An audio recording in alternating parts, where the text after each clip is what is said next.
Hello बच्चों, let's read the given question. The question says two coils of self-inductance 4 millihenry and 9 millihenry are placed such that flux of one coil is partially linked with other coil.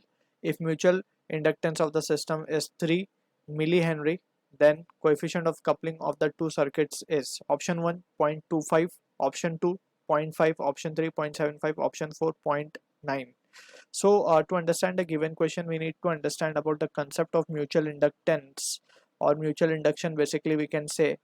So for phenomenon of mutual induction, we let's suppose we have a coil, दो coil है जो कि आसपास रखी हुई हैं, right? And this is let's say our coil 1 and this is our coil 2, and coil 1 में let's say current है I1 which is increasing, right? So जो flux associated होगा with coil 2, it will change, क्योंकि current change हो रहा है, current change होने से मैग्नेटिक फील्ड चेंज होगी, फील्ड चेंज होने की वजह से flux will change, right? And if the flux associated, so we can say flux associated with 2 will be directly proportional to current change in 1, right? And in that situation we can say phi 2 will be equals to m into I1, and from here we can say जो induced EMF होगा second coil में, that can be written as d phi uh, into, we can say it has to be d phi 2 by dt, or we can say it has to be m तो बाहर आ जाएगा, constant है, that is coefficient of mutual inductance, we can say I di1 upon dt. So this is what the phenomena of mutual induction is. एक coil में current change करने की वजह से दूसरे कॉइल में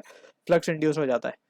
अब also mutual the coefficient of mutual induction can be written or given by the formula m equals to k under root L1 L2, where L1 L2 is the coefficient of self induction, right? क्योंकि खुद के उसमें current अगर change हो रहा है, सो खुद के उसमें सेल्फ इंड्यूस ईएमएफ भी आ जाएगा, सेल्फ इंड्यूस ईएमएफ भी आएगा, right? So that is what the phenomena of self induction is. अब यहाँ पे वी कैन सी ये जो के है इसको हम कहते हैं कपलिंग फैक्टर या फिर कोएफिशिएंट ऑफ कपलिंग. ये हमें बताता है कि जो फ्लक्स लिंक्ड है वो कितना लिंक्ड है, राइट? सो अगर हम बात करें, लेट्स से हमारे पास एक कॉइल इस तरीके से और दूसरा कॉइल इसके ऊपर इस तरीके से वुंड है, ठीक है? So this it is having L1 coefficient of mutual self induction, और नीचे वाले कॉइल के पास mutual induction self induction coefficient is L2.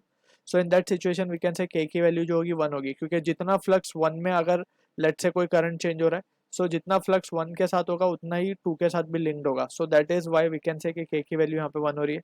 अब के की जो रेंज होती है वैल्यू की, दैट इज फ्रॉम 0 से ग्रेटर देन इक्वल्स टू और लेस देन इक्वल्स टू 1. सो ये केस में तो ये 1 हो गया. अगर हम एक कॉइल को इस तरीके से रखें और दूसरी कॉइल को अगर हम इस तरीके से रखें L2 और L1, so in that situation we can say कि अगर कॉइल 1 के अंदर हम करंट को चेंज करें तभी भी कोई फ्लक्स 2 के अंदर चेंज नहीं होगा, right? And in that situation, और वी कैन से कोई ईएमएफ इंड्यूस नहीं होगा 2 के अंदर, so in that situation coupling factor will be 0. So इस तरीके से कपलिंग फैक्टर से हमें एक आइडिया लगता है कि किस तरीके से चीज़ें लिंक है या फिर फ्लक्स लिंक हो रहा है एक दूसरे से, right? So using this result we will answer the given question.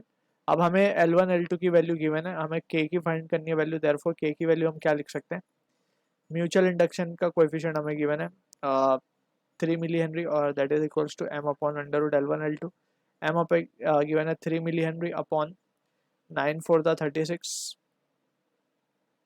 सो ये आ जाएगा 3 अपॉन रूट 36 यानी 3/6 यानी कि 0.5, right? So this is the value of coupling factor we are getting, और जो कि मैच होगा ऑप्शन 2 के साथ.